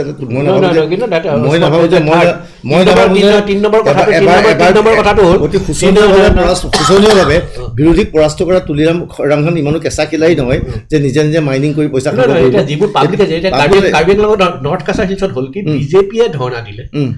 অন্যায় কৰা নাই সেইটো বিজেপিয়ে নৰ্থ কাছাৰ হিলছত যিটো হ'ল এক্সিডেণ্ট যিটো হ'ল এক্সিডেণ্টৰ পিছত কিন্তু যিজন তেওঁৰ স্বায়ত্তশাসিত পৰিষদৰ CMৰ বিৰুদ্ধে অন্য হেৰি দিয়া নাই জেনেৰেল পাব্লিক লৈ অহা নাই গোটেই বিজেপিৰ মেম্বাৰখিনি ওলাই তাৰপিছত মুখ্যমন্ত্ৰীয়ে যেতিয়া প্ৰশ্ন কৰা হ'ল ডক্টৰ শৰ্মাক তেতিয়া মুখ্যমন্ত্ৰীয়ে ক'লে মই এই বিষয়ে একো নাজানো তাৰ অৰ্থটো কি মুখ্যমন্ত্ৰী এনচিএলছৰ স্থায়িত্ব পৰিষদ এখন অট'নমাছ কাউন্সিল পুলিচ এডমিনিষ্ট্ৰেশ্যন কাৰ্ডত আছে হোম কাৰ্ডত আছে হোমৰ হোম মিনিষ্টাৰ এনকুৱাৰী দিছে কিন্তু কথাটো হৈছে আপুনি যিবোৰ বক্তব্য ৰাখিছে কেৱল ছ'চিয়েল নেটৱৰ্কিং ছাইডৰ বক্তব্য ৰাখি বক্তব্য কৰাটো উচিত সেই বক্তব্য মানে তুলিয়াম ৰঙানে এগেইনষ্টে ভিডিঅ' কেইটামান দি পঠিয়াইছে দিয়ালৈকে যে তুলিয়াম ৰঙে মাটি খানি আছে কি কয়লা খানি আছে সেই বুলি ক'লে হেৰিটো কি ক'ম এই যিটো আমাৰ পাটকাই পৰ্বতৰ যিটো চলি আছে তাততো পুলিচেও কয় মই অলপ দিন আগত গ'লোঁ পুলিচে ক'লে আমাক এইসব বিষয়ে নক'ব বিচাৰে এইসব আৰু ওপৰ মহলৰ কথা ক'ব এতিয়াও পাটকাইত চলি আছে নেকি পাটকাইতটো আজি মই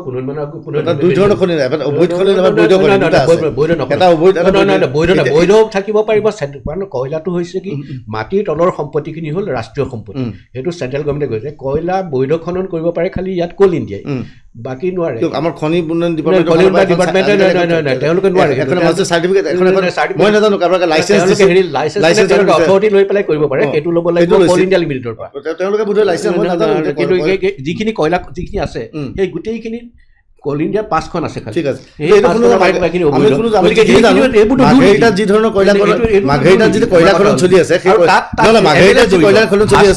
বোলা MLA জন তাত জড়িত বুলি সকলোৱে কয় ঠিক তেনেকৈ ইয়াৰ আগতে তাত যিজন MLA হয় সেইজনেই থাকে তাত এনেধৰণৰ অভিযোগ আহে যে কংগ্ৰেছৰ যিজন নেতা ইয়াৰ বিৰুদ্ধে প্ৰতিবাদ কৰি আছে তেওঁ মাহিলী যিটো কমিশ্যন পাব লাগিছিলে নাপায় সেইকাৰণে তেওঁ কয় বুলি অভিযোগ উত্থাপন হৈছে গতিকে আমি জানো কয়লাৰ মাল পইচা যোনে পায় তেওঁলোক ভাল আৰু কয়লাৰ পইচা যি নাপায় তেওঁলোকে প্ৰতিবাদ বাদ দিয়ক কয়লাৰ ওপৰত মই ইমান নাজানো দুৰ্নীতি বুলি ক'লে সৰ্বসাধাৰণতে কয়লা খোলা আপুনি কনচাৰ্ণ এনচিএলছৰ কয়লা খননক লৈ পেলাই আমাৰ ঘৰৰ কাম কৰা মানুহ যদি কোনো কনচাৰ্ণ নহয় মোৰ ৰিক্সা লাগুনি কনচাৰ্ণ নহয় কেমেৰা পাৰ্চন বা মই কনচাৰ্ণ নহয় তাত দুৰ্নীতি হৈছে মোৰ কনচাৰ্ণ ক'ত মই যেতিয়া লাইচেঞ্চখন আনি লৈ যাম মই যদি পইচা দিবলগীয়া আছে তেতিয়া মই সেইটো দুৰ্নীতি কৰিছা এইটো দুৰ্নীতিটো আপুনি পৃথিৱীতো ৰাখিব নোৱাৰিব যদি পৃথিৱীৰ শাসন বা আপোনাক যদি পৃথিৱীৰ ৰজা পাতি দিয়ে তেতিয়া আপুনি এই দুৰ্নীতি ৰাখিব নোৱাৰিব আপোনাক যে পৃথিৱীৰ একমাত্ৰ 61 সম্ৰাট পংকজ দ্বাৰা দুৰ্নীতি বন্ধ কৰি দিয়ক আপুনি নোৱাৰে মই সেইটো দুৰ্নীতি মোৰটো কোনটো কয় যে মই কালি লাইচেঞ্চখন আনিব গৈছোঁ মই সেইটো দুৰ্নীতিটো আপুনি মই নহয় সেইটোৱে সৰ্বসাধাৰণতে বুজে সৰ্বসাধাৰণে কয় আপুনি কিবা পাটকাই নাম শুনা মই জীৱনত পাটকাই ভৰিয়ে দিয়ে পোৱা নাই আৰু কিছুমান এনেকুৱা ছাবজেক্ট লৈ পেলাই আলোচনা হয় সাধাৰণ মানুহে বুজিয়ে নাপায়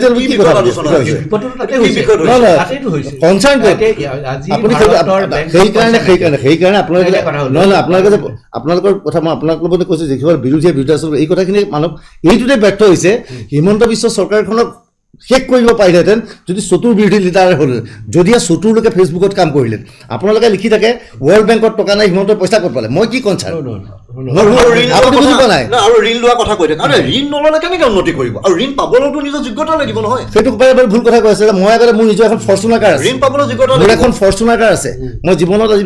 10 বছৰ আগতে ফৰ্চুনাৰ গাড়ী এখন কিনিবলৈ নোৱাৰিছিলোঁ মোৰ বেংকত হোৱাইট টকা নাই মই ইমান পইচা মই ক'ত পাম মই যেতিয়া মোৰ বেংকত টকা জমা হ'ল তেতিয়া মোক লোন দিবলৈ বাধ্য তেতিয়া মোক ফৰ্চুনাৰখন লোন দিবলৈ বাধ্য হ'ল মোৰতো লোনত কিনা নাই সেইটোলৈ চলি আছে আৰু এনেও দৌৰা চৰ মই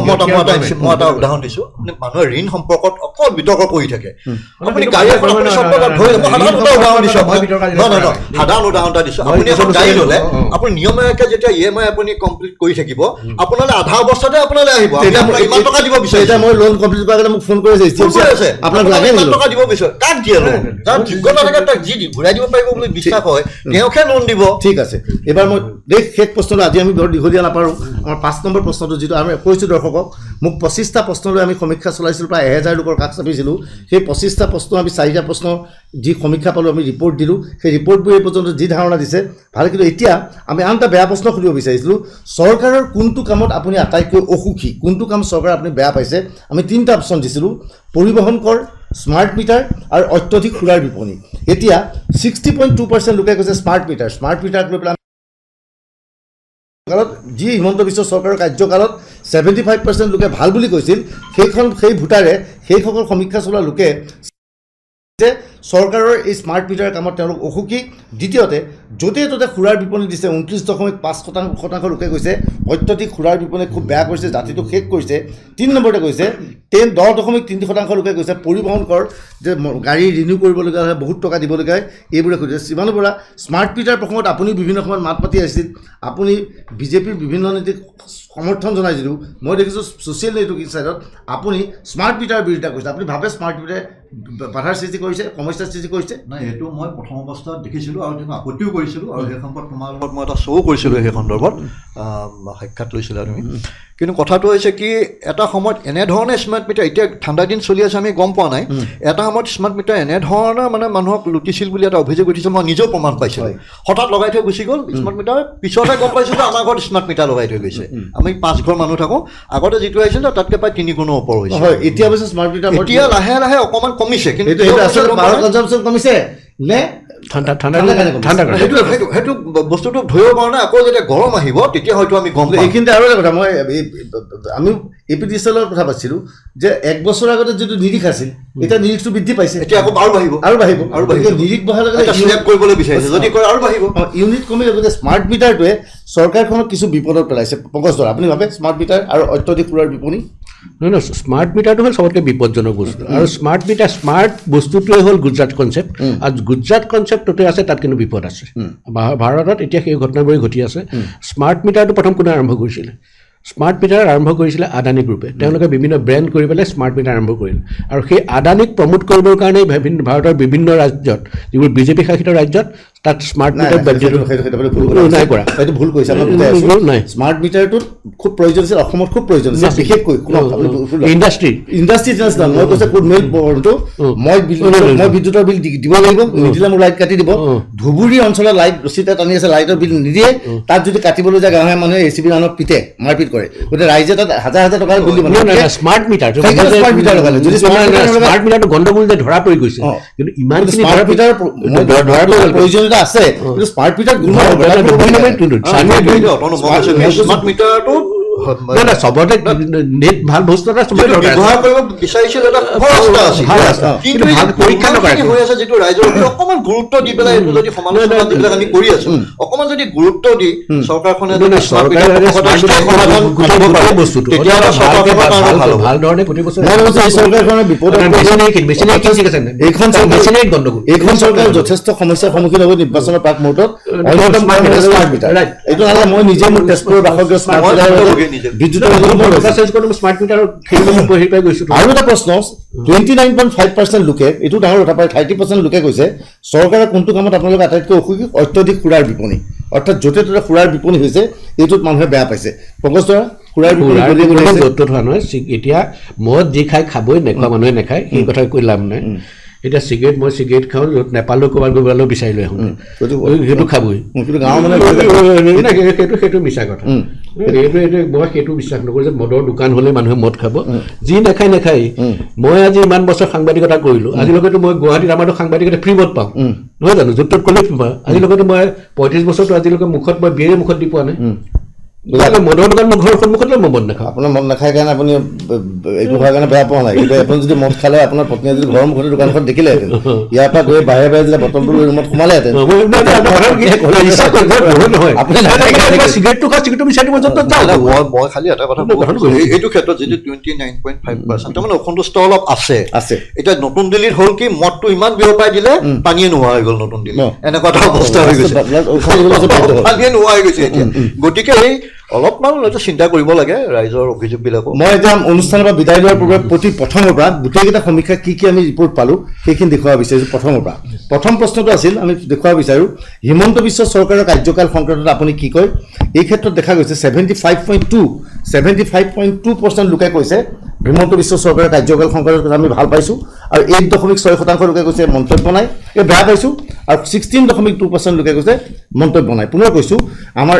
প্ৰায় 1000 লোকক আমি প্ৰশ্ন কৰিছিলোঁ 1000 লোকৰ মাজৰে যি সমীক্ষা ওলাইছিল তাৰে আমাৰ প্ৰথমটো প্ৰশ্ন আছিল হিমন্ত বিশ্ব চৰকাৰৰ কাৰ্যকাল সংক্ৰান্তত আপুনি কি কয় 75% লোকে ভাল বুলি কৈছে এইটো হিমন্ত বিশ্ব শৰ্মাৰ বাবে ভাল খবৰ বিজেপি চৰকাৰৰ কাৰণে ভাল খবৰ দ্বিতীয়টো প্ৰশ্ন প্ৰায় 1000 লোকক সুধিছিলোঁ কোনটো দিশত চৰকাৰ আটাইতকৈ সফল হৈছে ইয়াৰে 46.7% লোকে কৈছে যে উন্নয়নৰ ক্ষেত্ৰত চৰকাৰ সফল হৈছে বিশেষকৈ এই ক্ষেত্ৰত দেখা গৈছিল গৌৰৱ গগৈৰ ফালৰ পৰা বাৰে বাৰে এই চৰকাৰখনক ফ্লাইঅভাৰ চৰকাৰ বুলি কৈছিল আৰু মই বিভিন্ন গ্ৰাম্যাঞ্চলত যাতে বিভিন্নজনে মোৰ ওচৰত কয় এই যে ফ্লাইঅভাৰবোৰ হিমন্ত বিশ্ব শৰ্মাই বনাইছে একমাত্ৰ কমিশ্যনৰ কাৰণে বিলাইছে এনে এক ধাৰণা মানুহৰ মাজত কিন্তু গৌৰৱ গগৈয়ে সৃষ্টি কৰিবলৈ সক্ষম হৈছিল কংগ্ৰেছে সৃষ্টি কৰিবলৈ সক্ষম হৈছিল যে তেওঁ পাহৰি যায় যে এই অভাৰব্ৰিজখন বা এই ফ্লাইঅভাৰখনৰ প্ৰয়োজন আছিল চবেই ভাবে ফ্লাইঅভাৰখনৰ পৰা মুখ্যমন্ত্ৰীয়ে কমিশ্যন ল'বৰ বাবে এনেধৰণৰ ফ্লাইঅভাৰ বনাইছে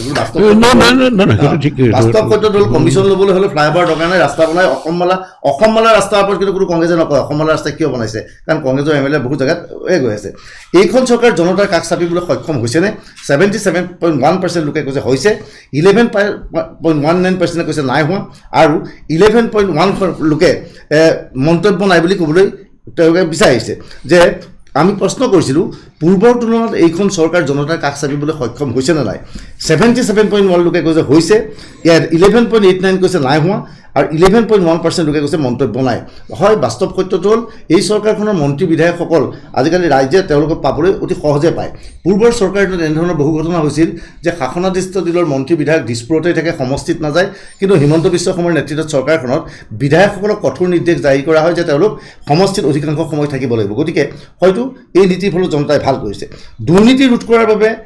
আমাৰ শেষ আন্ত প্ৰশ্ন আছে 4 নম্বৰ প্ৰশ্ন দুৰ্নীতি ৰোধ কৰাৰ বাবে এইখন চৰকাৰ সফল হৈছেনে ইয়াৰে 59.5% লোকে কৈছে হৈছে 27.7% লোকে কৈছে নাই হোৱা আৰু 12.8% লোকে কৈছে আমি মন্তব্য নিদিওঁ আমি কৈছোঁ যে দুৰ্নীতিৰ ক্ষেত্ৰত চৰকাৰৰ ফালৰ পৰা বিভিন্ন সময়ত ধৰা হয় ভিজিলেন্সৰ ফালৰ পৰা হাত দঙোৱা হয় আনকি অৱসৰপ্ৰাপ্ত বিষয়াৰ বিৰুদ্ধেও অভিযান চলোৱা হয় এটা আমি দেখা পাইছিলোঁ যে দুৰ্নীতিগ্ৰস্ত একাংশ লোকে এতিয়া সা সম্পত্তি নিজৰ নামত ক্ৰয় কৰিবলৈ ভয় কৰিছে কিন্তু পৰিয়ালৰ বিভিন্নজনৰ নামত সা সম্পত্তি ক্ৰয়ৰ ঘটনা সংঘটিত হৈ আছে আৰু দুৰ্নীতি ৰোধ কৰাত চৰকাৰ সফল হৈছে বুলি 59.5% লোকে কৈছে যদিও আমি ভাবোঁ যে প্ৰায় এই কথাটো ঠিক কিমান বিশ্বাসী গ্ৰহণযোগ্য ক'ব নোৱাৰি কিন্তু কাৰণ দুৰ্নীতি নিম্ন পৰ্যায়তো চলি আছে উচ্চ পৰ্যায়তো চলি আছে বুলি আমাৰ পংকজ জয়াই কৈছিল আমি শেষত এটা তাৎপৰ্যপূৰ্ণ উত্থাপন কৰিব বিচাৰিছিলোঁ যে চৰকাৰৰ কোনটো কামত আপুনি আটাইতকৈ অসুখী আমি কৈছোঁ প্ৰায় 1000ৰ অধিক লোকক এই প্ৰশ্ন কৰা হৈছিল কেইবাখনো জিলাৰ এই 5 নম্বৰ অন্তিম প্ৰশ্নটো আছিল ইয়াৰে 60.2% লোকে 60% লোকে স্মাৰ্ট মিটাৰত অসন্তুষ্টি বুলি ব্যক্ত কৰিছে আৰু 29.5% অত্যধিক সুৰাৰ বিপণীৰ কথা কৈছে আৰু 10.3% লোকে পৰিবহণ কৰাৰ কথা কৈছে গতিকে আমি ভাবোঁ স্মাৰ্ট মিটাৰ এটা গুৰুত্বপূৰ্ণ বিষয় চৰকাৰে স্মাৰ্ট মিটাৰৰ ক্ষেত্ৰত বিহিত ব্যৱস্থা গ্ৰহণ কৰিব লাগে যদিহে সঁচাকৈ মিটাৰ ৰিডিং বৃদ্ধি পাইছে কঠোৰ হ'ব লাগে সমগ্ৰ বিষয়টোত মুখ্যমন্ত্ৰীয়ে হস্তক্ষেপ কৰাটো অতিকৈ প্ৰয়োজন মুখ্যমন্ত্ৰীয়ে বিষয়াই সোধে বিষয়া এটা ৰিপৰ্ট দি দিয়ে কিন্তু মুখ্যমন্ত্ৰী এই ক্ষেত্ৰত কাৰণ হিমন্ত বিশ্ব জনতাৰ কাষ চাপিব পাৰে হয়তো ফেচবুক লাইভ যোগে এদিন মুখ্যমন্ত্ৰীয়ে স্মাৰ্ট মিটাৰ প্ৰসংগ ৰাইজক সুধিব পাৰে তাৰপৰা হয়তো মুখ্যমন্ত্ৰীয়ে ৰাইজৰ পালছ কি ৰাইজে কি কৈছে জানিব পাৰিব এয়া আছিল আজিৰ দিনটোৰ আমাৰ সমীক্ষাৰ 5টা বিষয় আমি কাইলৈ আন 5টা বিষয় লৈ পেলাই আপোনালোকৰ ওচৰত আহিম আমাৰ লগত এইদৰে বিশেষজ্ঞ থাকিব তেওঁলোকৰ মতামতো জানিম এতিয়া পংকজ জয়া মোক বিদায় লোৱাৰ আগতে আজি যি 5টা সমীক্ষা আছিল সেই সংখ্যাটোৰ মোটামুটি সামগ্ৰিকভাৱে আপোনাৰ ধাৰণা কেনেকুৱা মই যিখিনি মই বক্তব্য ৰাখিব লাগে মই বক্তব্য গোটেইখিনি ৰাখিছোঁ শেষৰ কথাটোত মই খালি এটা কথা কওঁ চৰকাৰৰ কোনটো কামত আপুনি আটাইতকৈ অসুখী কাৰণ এইখন চৰকাৰ দিনত অসমত ঘৃণাৰ ৰাজনীতিটো বহুত বেছিকৈ হ'ল এইটোত মই কিন্তু যথেষ্ট অসুখী হিন্দু মুছলমানৰ এটা যিটো আমাৰ সাতাম পুৰুষীয়া ঐতিহ্য আছিলে সেই ঐতিহ্যক আঘাত আনি ইয়াত হিন্দু মুছলমানৰ হেৰিটো খুব বেছি প্ৰচাৰ চলায় মিয়া অমুক আং বাং চলায় ধৰক হেৰি মাদ্ৰাছা ভাঙি এইটো হৈছে অতি মানে দেশৰ ৰাজ্যৰ কাৰণে অতি বেয়া এই কথাটো কয়নে নাই যে হিতেশ্বৰ শইকীয়াৰ পৰা প্ৰফুল্ল মহন্তৰ পৰা তৰুণ গগৈৰ পৰা তেওঁলোকৰ কাৰ্যকালত হিন্দু মুছলমানৰ মাজত মাৰপিটৰ ঘটনা সংঘটিত হৈছিল এইখনেই একমাত্ৰ চৰকাৰ যোনখনৰ ধৰণত কোনো সাম্প্ৰদায়িক সংঘৰ্ষ হোৱা নাই এইটো স্বীকাৰ কৰে নাই নহয় সাম্প্ৰদায়িক সংঘৰ্ষ মই কথাটো কোৱা নাই মই যে চৰকাৰখনে কি কামত মই এতিয়া ইয়াত মই তুলনা কৰিলোঁ মই যিটো বেয়া পাইছোঁ মই বেয়া পাইছোঁ যে ঘৃণাৰ ৰাজনীতিটো ইয়াত যিটো হৈছে হিন্দু মুছলমানৰ ঘৃণাৰ ৰাজনীতি অন্ততঃ আমাৰ সেইটো মই বিশেষকৈ শিৱসাগৰীয়া আমি হিন্দু মুছলমান আমি সদায় একেলগে হেৰি কৰি আছিলোঁ নহয় মই তাত মই হিন্দু মুছলমান কৰি আছিলোঁ লাহে লাহে বুজিলোঁ যে মই এতিয়া হিন্দু মুছলমান কৰি ধৰ্ম নিৰপেক্ষ হৈ আছিলোঁ কিন্তু মুছলমানে হৈ আছিল এতিয়াহে আমি হিন্দু হৈছোঁ আগতে আপুনি ধৰ্ম নিৰপেক্ষ আছিল আপোনাৰ লগত আহমেদ মুছলমানে আছিল আপুনি ধৰ্ম নিৰপেক্ষ আছিল বিজেপি চৰকাৰ আহি পেলাই আপোনাক হিন্দু বনালে সেই মুছলমানজন মুছলমানে হৈ আছে এইটো মনত ৰাখিব কাৰণ আমাক স্কুলত থাকোঁতে নামাজৰ বাবে শুকুৰবাৰে 1 ঘণ্টা ছুটি দিছিল সেইটোকে ভাল কাম কৰিছিল সেইটো ভাল কাম কৰিছিল সেইটো কি ধৰ্ম নিৰপেক্ষ তেওঁৰ কাৰণে 1 ঘণ্টা ৰাজনীতি মই ঘৃণাৰ ৰাজনীতি মই কথাটো কৈছোঁ হিন্দু মুছলমানৰ ৰাজনীতি যিটো ধৰা এতিয়া মানে কথাই প্ৰতি যে এইটো মুছলিম অমুক মিয়া ভাঙি দিম মিয়া কাটি দিম মিয়া মাৰি দিম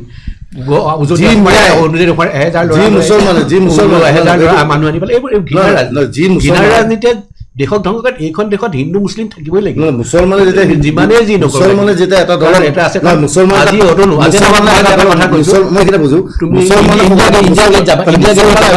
ইণ্ডিয়া গেটত যাবা স্বাধীনতা আন্দোলনত হিন্দুতকে মুছলিম শ্বহীদৰ সংখ্যা বেছি তেতিয়া ভাৰত পাকিস্তান এক আছিল আকৌ এক আছিলে তেতিয়া সেইটো পাহৰি নাযাব সেইটো বাৰে বাৰে কয় হিন্দুতকে মুছলমান শ্বহীদ পাকিস্তান কিন্তু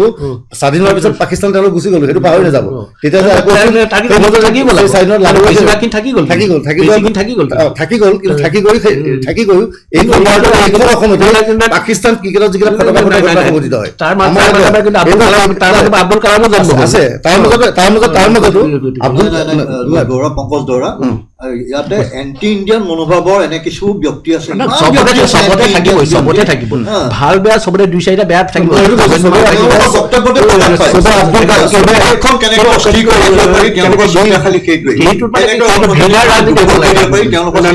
ঘৃণাৰ ৰাজনীতি হ'ব লাগে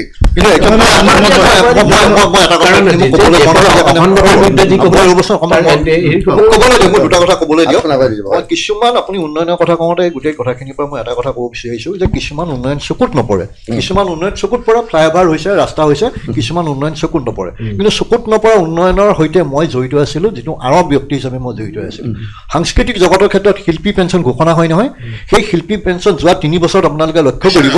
কেনেধৰণৰ বয়স্ক লোকসকলে শিল্পী পেঞ্চন পাইছে যোগ্য ব্যক্তিসকলে শিল্পী পেঞ্চন পাইছে এয়া চৰকাৰৰ ক্ষেত্ৰত এক উন্নয়ন বুলিয়ে ক'ব লাগিব তাৰমানে কাৰণ আগতে যিবোৰ বেয়া মই বেয়াকেইটা উলিয়াই দিছোঁ ঠিক ঠিক মোৰ কথা মই জাৰ্নেলিষ্ট মই ভালটো পংকজ দৰা শিৱান বৰা আমি অনুষ্ঠানৰ পৰা বিদায় ল'ম বিদায় লোৱাৰ আগতে আমি সদায় কোৱাৰ এটা বিষয়ৰ ওপৰত আলোচনা কৰি আজি বিষয়বস্তুটো হৈছে প্ৰেমৰ ওপৰত আজি আলোচনা কৰিব বিচাৰিছোঁ তাহানি প্ৰেম আৰু আজি প্ৰেমৰ মাজত পাৰ্থক্য আছে আজি প্ৰেম মানে ফেচবুক বা ইনষ্টাগ্ৰামৰ পাছৱৰ্ডতে সীমিত থাকে অৰ্থাৎ কোনোবা প্ৰেয়সীজনৰ নাম পাপৰি গতিকে ল'ৰাটোৰ পাছৱৰ্ড থাকে পাপৰি আৰু এতিয়া কাহিনী এনেকুৱা ল'ৰাজনৰ ফেচবুকৰ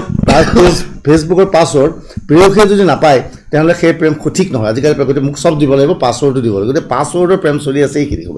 এইখিনি সময়তে কওঁ য'ত প্ৰেম আছে তাত জীৱন আছে বিশ্বাসে সকলো বস্তু সম্ভৱ কৰি তোলে আৰু প্ৰেমে সকলো বস্তুকে কৰি তোলে সহজ জীয়াই থকাৰ বাবে প্ৰেমেই হ'ল একমাত্ৰ জীৱনী শক্তি প্ৰেম দুটা শৰীৰৰ আত্মাৰ মিলন আপুনি যদি কাৰোবাৰ প্ৰকৃত প্ৰেমত পৰিছে তেনেহ'লে সেই প্ৰেমে আপোনাক দিব শক্তি সাহস আৰু জীয়াই থকাৰ অফুৰন্ত প্ৰেৰণা প্ৰকৃত প্ৰেমে স্বাৰ্থপৰতাৰ বিপৰীতে আপোনাক প্ৰদান কৰে ত্যাগৰ মন্ত্ৰ সঁচা প্ৰেমৰ কাহিনী অন্তহীন প্ৰেম স্বৰ্গীয় আৰু এক অমূল্য সম্পদ যাক আপুনি কোনো মূল্যৰে কিনিব নোৱাৰে অথবা ইয়াক বিচাৰিলেও পোৱা নাযায় ই হৃদয়ৰ পৰা প্ৰতিফলিত হয় ই কেৱল ফেচবুক বা ইনষ্টাগ্ৰামৰ পাছৱৰ্ড নহয় ইয়াকে কৈ অনুষ্ঠানৰ পৰা বিদায় দিছোঁ ধন্যবাদ শুভৰাত্ৰি ধন্যবাদ আমি ধন্যবাদ দিলোঁ